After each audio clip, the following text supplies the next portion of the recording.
Okay, good morning, everybody. Today we are going to talk about a very important topic in English and in Arabic, which is imperatives, imperative sentences in English and in Arabic.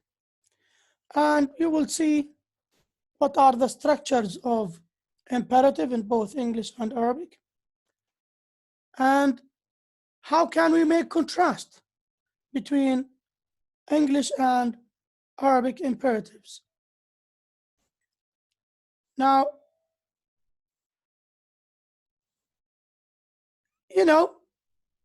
imperative, when we say imperative, it means we give an order. So imperative sentences are sentences that give order for others. So imperative, when we say imperative,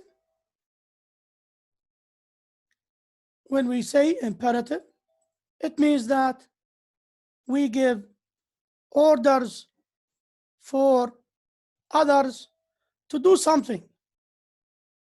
So imperative sentences have the discourse functions of directives or commands. So I'll go back to the types of imperatives in English.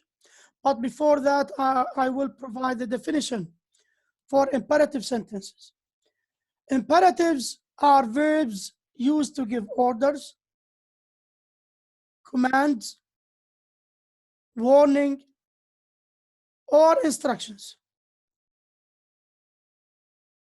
And if you use please to make a request, it is one of the three moods of an English verb: indicative, imperative, and subjunctive. So imperatives are verbs used to give orders, commands, warnings, or instructions. For example, give me that book, please. Now, if I add please, it will be a request rather than an imperative. And now, inshallah, we will talk about the functions of imperative in English. Now, as I said, imperative sentences have the discourse functions of directives or commands. They have 5 distinguishing features in English. If I ask you what are the functions of imperative sentences in English, the first one, they generally have no overt subject, noun phrase. They do not have an overt subject. The subject is an implicit subject, second person pronoun you. If I say get out, where is the subject here? We have an implicit subject here, which is you get out. Stop doing that. Where is the subject here? We have an implicit subject here, which is you stop doing that. Number 2, they sometimes have an explicit subject. Sometimes generally, they don't have a direct subject or an overt or an explicit subject, generally. But in certain cases, they have explicit subject. You go out. You be quiet. You stop doing that. Number 3, they are tenseless simply because we always use base form when we make imperative sentences. We use only base form when we make imperative sentences. For example, be quiet, go out, stop doing that, go away, get out. Here, be, this is a base form without to infinitive. Number 4, the required action is always in the future. When you give an order and when you make an imperative sentence,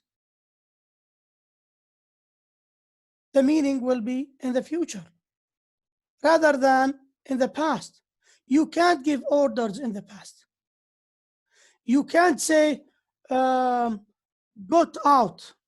You can't say that in English in order to make an imperative sentence.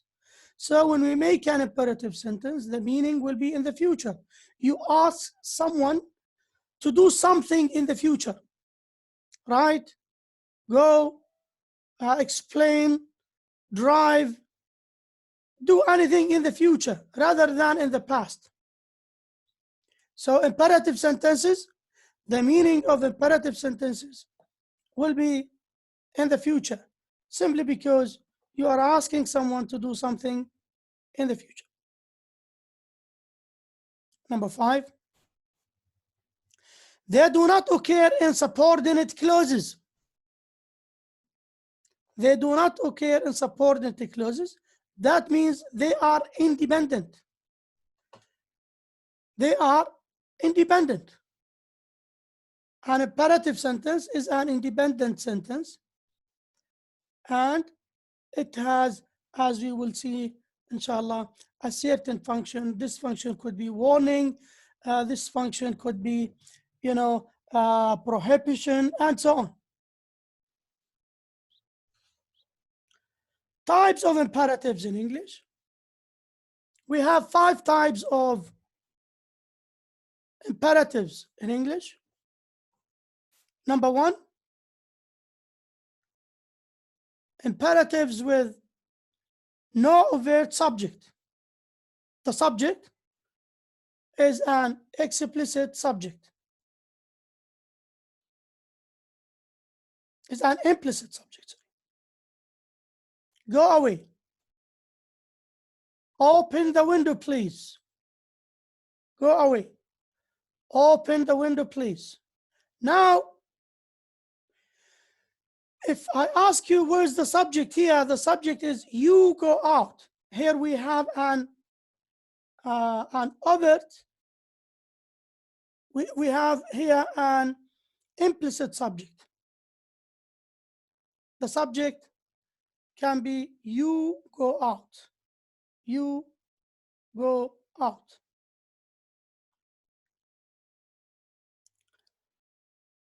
Imperatives, number 2, imperatives with an explicit subject, either second person or third person pronoun person subjects may appear in imperatives, which are used to give instructions to avoid ambiguity or to express irritation. Imagine you are angry with someone and you would like to give him an order. If you say shut up, you feel that it's not enough. You can say you shut up, you get out, you don't do that. This is a kind of what? Of making emphasis, of making, irritation, of showing you're angry about, showing your anger about someone. Also, to avoid ambiguity.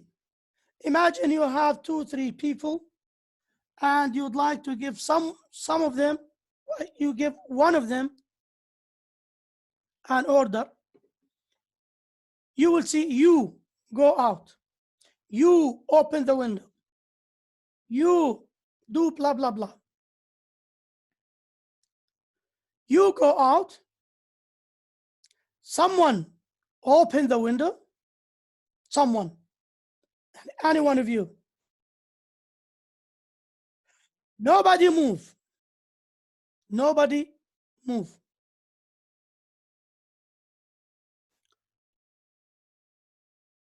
We note that there is no third person concord between the indefinite subject pronoun someone and the verb open, since the subject is the addressee. Here, we don't say someone opens the door, the window, or the door. Can you say that in English? No. Someone opens the window. This is what? This is an imperative sentence. So the verb still what? Still in the base form.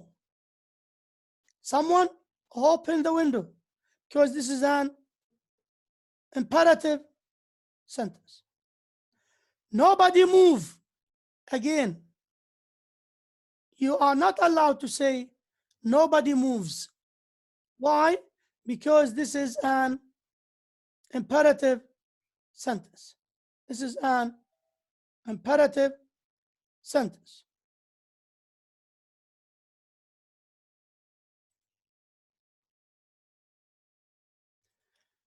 Now, number 3, imperatives with lit. We call it inclusive imperative. They express suggestions or offers. They express suggestions or offers.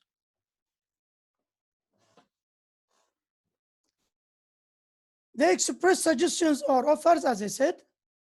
The action is to be carried out by the speaker and someone else.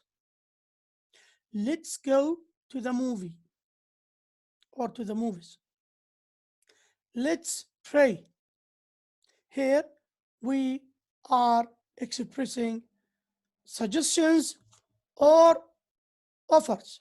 Suggestions or offers. Now, negative imperatives. These express prohibitions and exhortations. المنع.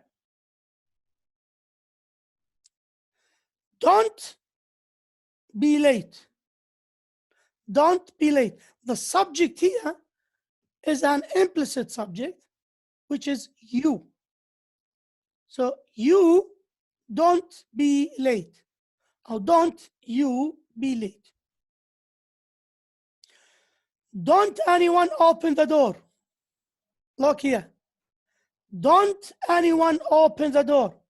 So why don't we say doesn't anyone open the door? All right. One of you may tell me, oh, here we have anyone, so we have to say does. So doesn't anyone open the door? This is wrong. We are not allowed to say that. We say don't, because if you remember, we said that the imperative sentence start with what? With a verb in the base form. With a verb in the base form. Let us, sorry, don't anyone open the door. Let us not cry over spilled milk. دعنا لا نتأسف على ما مضى. Never do that again. Never do that again. This is also a negative imperative.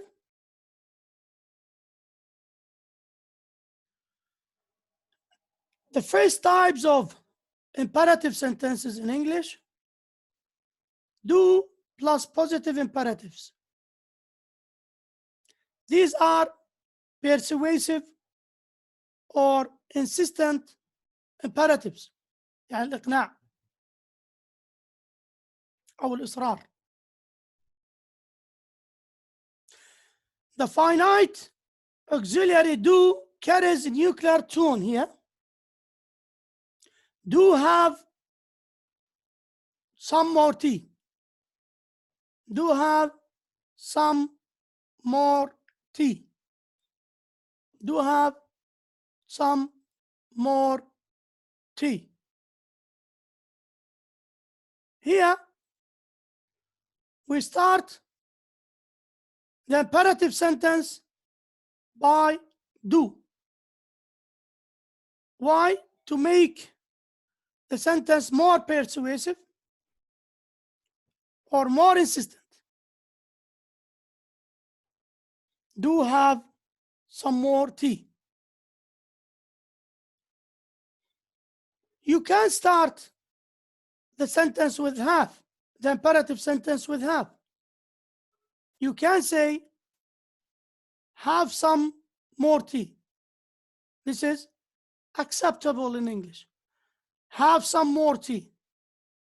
But in order to make the imperative sentence more persuasive, you have to use do have some more tea. And if we look here, we have do plus positive imperative.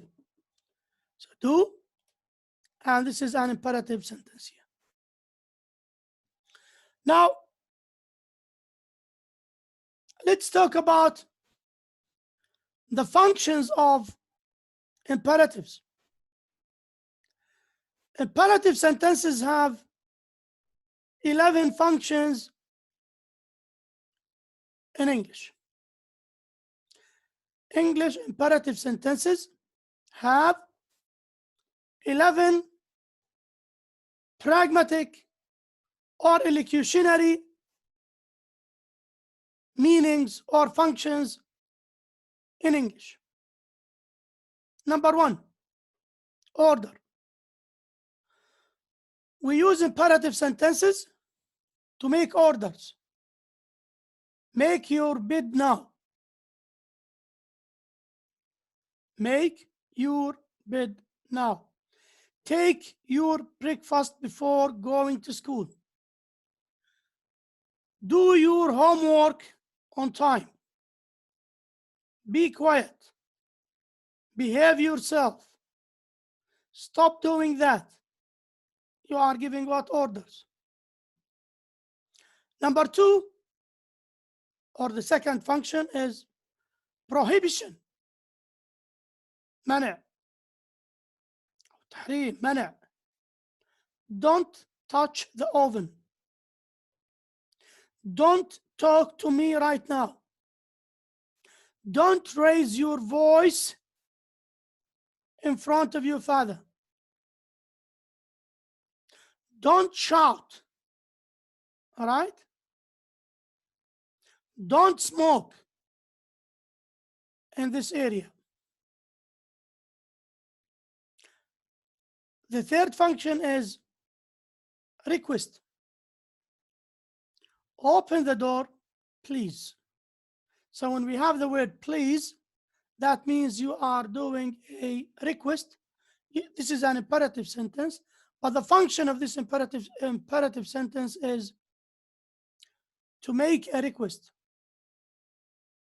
Read the lesson, please. Do your homework, please. Come on time, please. Get out, please. Stop talking, please. Number four, pillar. pillar هنا بمعنى استغاثة. Help. We have one word مش هيك؟ Help. هذه استغاثة مش هيك؟ It is an imperative sentence, but the function of this imperative is what? To making a pillar. استغاثة. Number five, advice. Lock the door before you go out. Lock the door before you go out.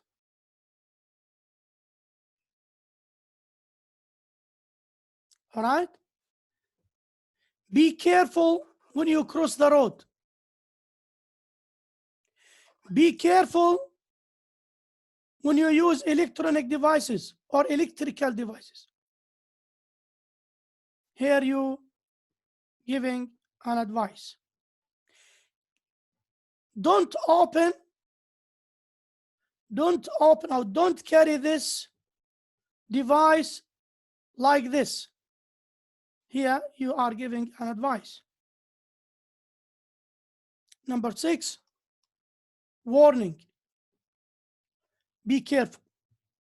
When you give a warning to someone, be careful. That means I am warning you, or I warn you that you should be careful. Be quiet. Number 7, suggestion. Let's have some tea. Let's go to the movie. Let's have dinner in that restaurant. Here we have suggestions. Let's go for a walk. Let's talk to someone. Let's. So when we use this formula or this structure in English, we are making suggestions. Number 8, offer. We use imperative sentences to make offer. Have some more. Now imagine you would like to pour some tea for someone or some juice and so on. You will ask him or her, have some more? Yani, do you want some more? Do you want some more? Invitation. Come in and sit down. Come in and sit down. Imagine you are eating a cake and you ask someone, have a piece of cake. Have a piece of cake. This is what? This is an invitation. Number 10, good wishes. Have a good day. Have a good day. 11, instruction. Take the first street on your left. Now we use imperative sentences to make instructions. If you read any manuals for any electrical device, you will find some instructions for using this device. For example, imagine, for example, a piece of cloth, a trouser or a dress or whatsoever. Read the instruction here. Don't wash, wash it manually, for example. Don't use, for example, let's say, wash it, let's say, with a temperature below 30 or above 30 and so on. Don't iron or iron. Okay, so we have instructions for using a certain thing or a certain device and so on.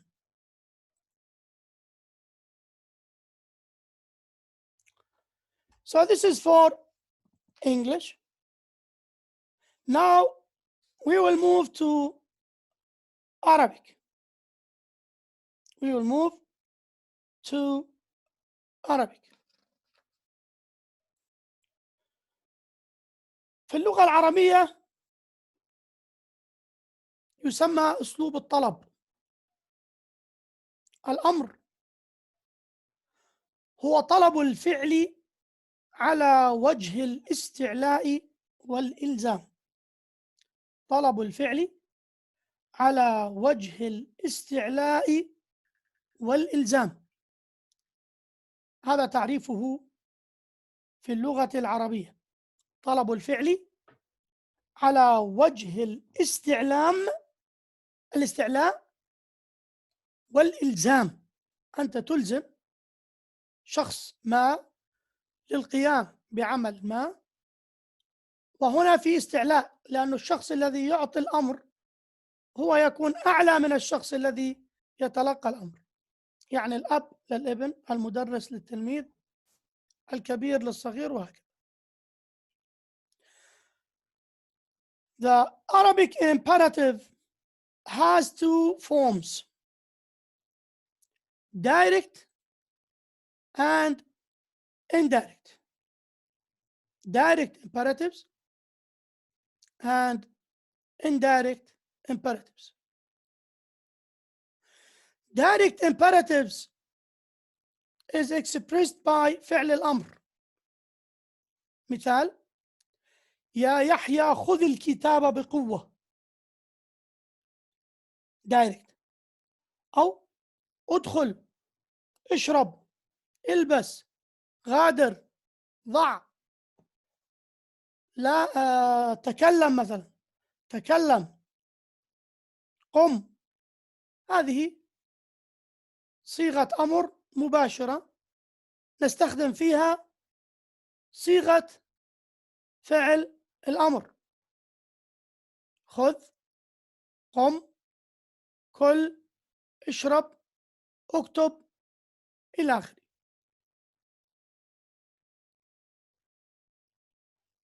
Number two, the second forms of imperatives in Arabic. الصيغة الثانية لأسلوب الطلب في اللغة العربية اللي هي أسلوب الطلب غير المباشر. وأسلوب الطلب غير المباشر يتم التعبير عنه من خلال ما يلي. أولا، نستخدم الصيغ التالية: صيغة لام الأمر والفعل المضارع المجزوم. صيغة لام الأمر والفعل المضارع المجزوم. فلينظر الإنسان إلى طعامه. فلينظر، فلينظر، هنا لام الأمر، هنا مجزوم وعلامة جزم السكون لأنه صحيح الآخر، فلينظر. قولنا: لنساعد الفقراء ولنعمل وفق الشريعة. فلينظر الإنسان إلى طعامه. فلينظر الإنسان إلى طعامه، هنا فلينظر لام الأمر. مثال آخر: لنساعد الفقراء ولنعمل وفق الشريعة. لنساعد الفقراء، هنا لنساعد لام الأمر.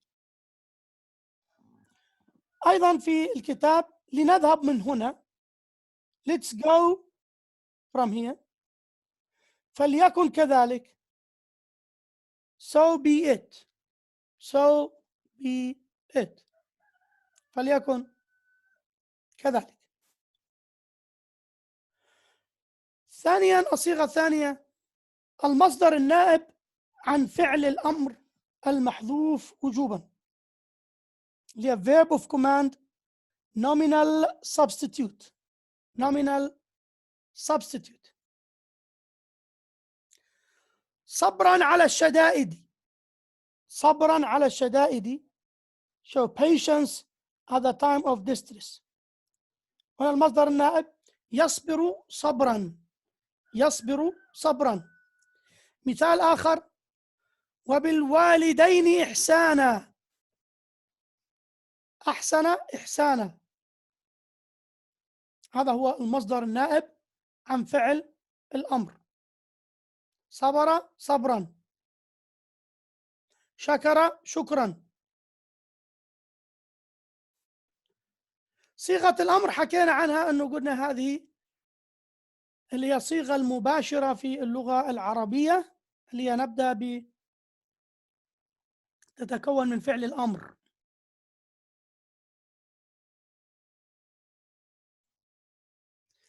ثالثا أو أخيرا، اسم فعل الأمر.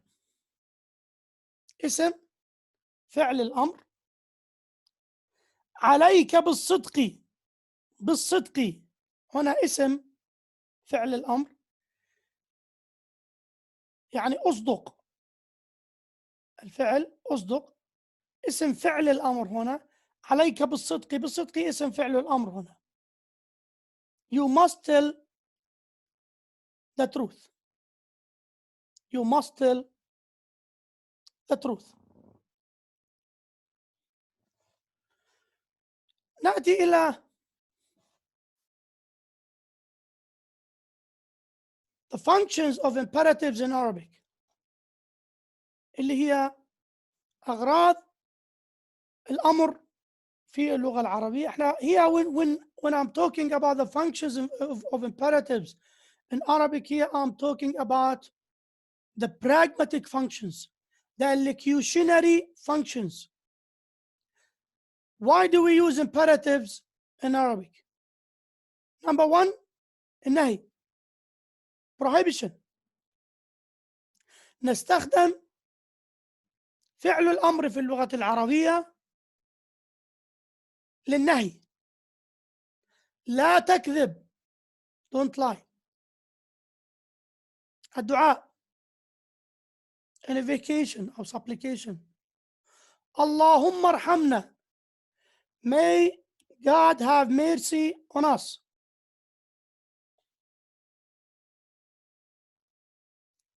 الالتماس، انتظر حتى أفرغ، انتظر حتى أفرغ، wait till I finish. الإباحة، permission. سافر اليوم أو غدا. التهديد، افعل ما شئت، do as you wish. التحذير، إياك والنفاق، إياك والنفاق. Now, this is the imperatives in English and in Arabic. Now, the contrast between them, unlike English, Arabic verbs have a special form of the verb that expresses the imperative. Moreover, this form is inflected for person, number, and gender. يعني في اللغة العربية نقول اذهب، اذهبي، اذهبوا. لاحظ، اذهب للمذكر، اذهبي للمؤنث، اذهبوا للجمع. إذن هنا يتأثر فعل الأمر بالعدد وبالجنس. اكتب، أنت مذكر، اكتبي، أنت مؤنث، اكتبوا جمع، قد يكون مذكر أو مؤنث، اكتبنا، نون النسوة هنا مش هيك؟ إذا لاحظ اكتبنا هنا المقصود فيه نون النسوة والمشار إليه مجموعة من الإناث. اكتبوا، اكتب، اكتبا المؤنث، اكتبا. right. إذن يتأثر فعل الأمر في اللغة العربية بالعدد وبالجنس. أما فعل الأمر في اللغة الإنجليزية فهو لا يتأثر في العدد ولا يتأثر في جنس المتكلم. لا يتأثر في العدد ولا يتأثر في جنس المتكلم.